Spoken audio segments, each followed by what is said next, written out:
सरस्वती जैसी 3 सबसे पवित्र और पूजनीय नदियों का दिव्य संगम होता है।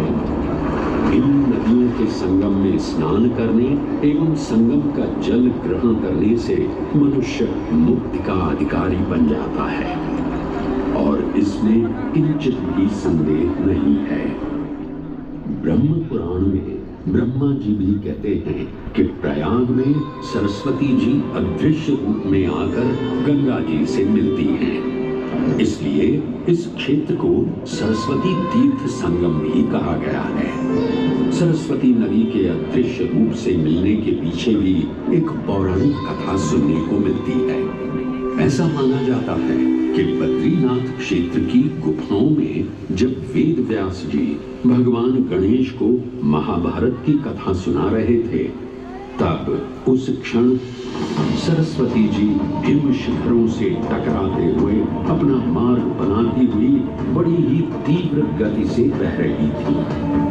सरस्वती नदी के इस तेज बहाव से उत्पन्न होने वाली तेज ध्वनि वेद व्यास जी का ध्यान भंग कर रही थी। इसलिए महर्षि वेद व्यास जी ने सरस्वती जी से वेग और ध्वनि को कम करने का आग्रह किया, परंतु उनके अनुरोध उपरांत भी जब सरस्वती नदी के वेग एवं ध्वनि में कोई कमी नहीं हुई, तो उन्होंने क्रोधित होकर सरस्वती जी को श्राप दे दिया और कहा कि वे अब धरती के भीतर यानी कि पाताल लोक में।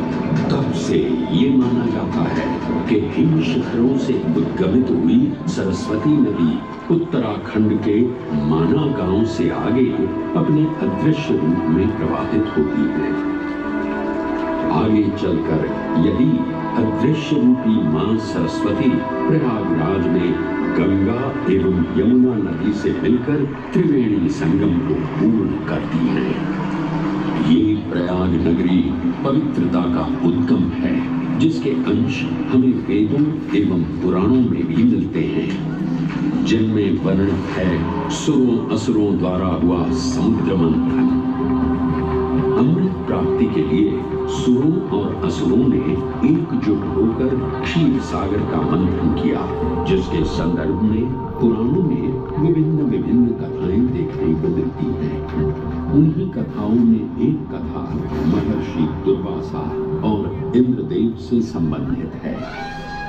इस कथा के अनुसार ऋषि दुर्वासा ने इंद्रदेव से प्रसन्न हो उन्हें पारिजात पुष्पों की एक दिव्य माला भेंट की, जिसे इंद्रदेव ने साधारण पुष्पों की माला समझ स्वयं धारण न कर उसे अपने वाहक गजराज ऐरावत के मस्तक पर रख दिया। पल भर में गजराज ने वो माला धरा पर गिरा उसे अपने पैरों तले रौंद दिया। ऋषि दुर्वासा से ये अपमान सहन न हुआ और उसी क्षण क्रोधित हो उन्होंने इंद्रदेव को श्राप दे दिया।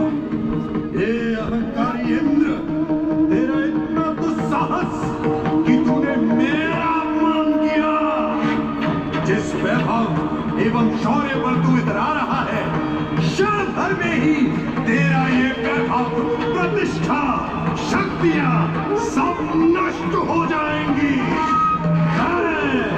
अत्रि पुत्र दुर्वासा समस्त देवगणों को श्रीहीन होने का श्राप देता हूं।